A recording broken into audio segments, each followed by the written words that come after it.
आपका मेरे चैनल भक्ति व्रत कथा में हार्दिक स्वागत है। आज सावन का चौथा सोमवार है। सोमवार का दिन भगवान शिव को समर्पित होता है। इस दिन व्रत करने से भगवान शिव की विशेष कृपा प्राप्त होती है और उनकी कृपा से जीवन में सुख, शांति और समृद्धि आती है। शिव भक्तों का मानना है कि इस व्रत को करने से शिव जी की विशेष अनुकंपा मिलती है और सभी मनोकामनाएं पूर्ण होती है। सोमवार व्रत का हिंदू धर्म में विशेष धार्मिक महत्व है। श्रद्धा, भक्ति और सच्चे मन से इस व्रत को करने वाले जातक की प्रभु हर मनोकामना पूर्ण करते हैं। सोमवार व्रत का पालन करने से विवाह में आ रही बाधाओं का निवारण होता है, आर्थिक समस्याएं दूर होती है और धन धान्य की प्राप्ति होती है। आइए सावन सोमवार की कथा का श्रवण करते हैं। एक दिन भगवान शिव शंकर भ्रमण के लिए जा रहे थे। तब माता पार्वती बोली, मैं भी आपके साथ चलूंगी। तब भोलेनाथ ने कहा, देवी आप मेरे साथ मत चलिए, आपको भूख और प्यास लगेगी। तब पार्वती जी ने कहा, नहीं महाराज, मैं भी चलूंगी। रास्ते में पार्वती जी को भूख लगने लगी। उन्होंने भोलेनाथ से कहा, हे महादेव, मुझे खीर खांड का भोजन चाहिए। तब शिव शंकर भगवान बोले, मैंने तो आपसे पहले ही कहा था कि आप मत चलिए। तब शिव शंकर भगवान और माता पार्वती वेश बदलकर एक गांव में गए। चलते चलते वह एक साहूकार के घर पहुंच गए। तब साहूकार ने बोला, महाराज आपको क्या चाहिए? तब ब्राह्मण वेशधारी भगवान शिव शंकर बोले, खीर खांड का भोजन चाहिए। इस पर साहूकारनी ने कहा, अगर खीर खांड के भोजन चाहिए थे तो अपने घर में क्यों नहीं रहे? साहूकारनी का उत्तर सुनकर वह दोनों आगे चल दिए। उन्हें एक बुढ़िया मिली और बोली, आओ महाराज बैठो, आपको क्या चाहिए?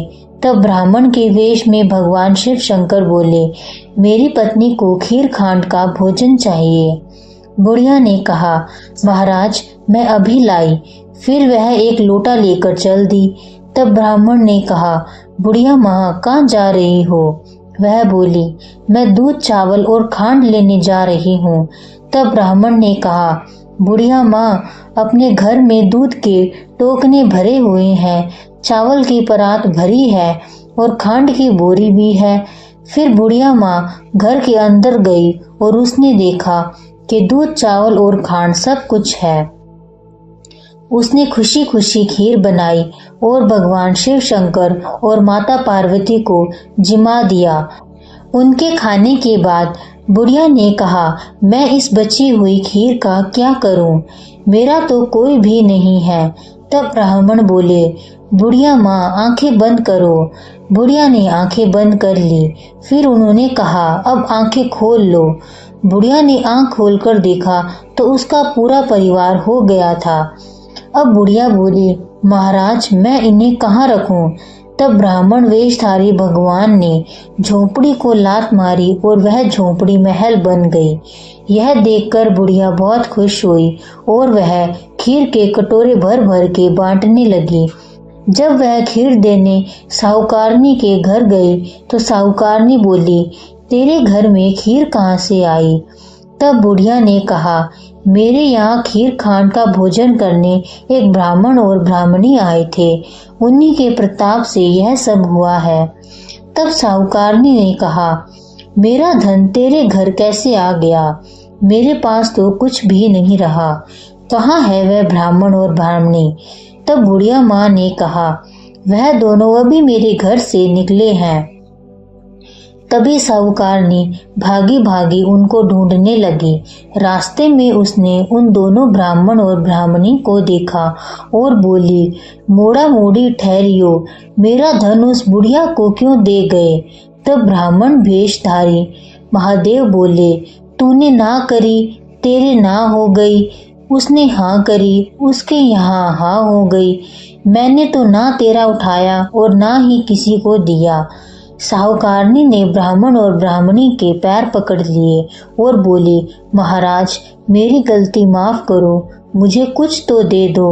साहूकारनी के इतना कहते ही ब्राह्मण और ब्राह्मणी बने हुए भगवान और माता पार्वती अपने असली वेश में आ गए और बोले, ले तेरे घी लड़ी में घी रहेगा, तेलड़ी में तेल रहेगा, काम तेरा रुकेगा ना और तेरा जुड़ेगा ना। इतना कहकर भगवान भोलेनाथ और माता पार्वती अंतर ध्यान हो गए। हे भोलेनाथ, जैसा तूने बुढ़िया माई को दिया वैसा सबको देना। हुंकारा भरने वाले और कथा सुनने वाले पर अपनी कृपा बनाए रखना। हर हर महादेव। आपको यह कथा कैसी लगी कमेंट्स बॉक्स में ज़रूर बताना और अभी तक आपने मेरे चैनल को सब्सक्राइब नहीं किया है तो सब्सक्राइब कर लीजिए, वीडियो को लाइक करें, सबके साथ शेयर करें और कमेंट्स में हर हर महादेव लिखना ना भूलें। धन्यवाद।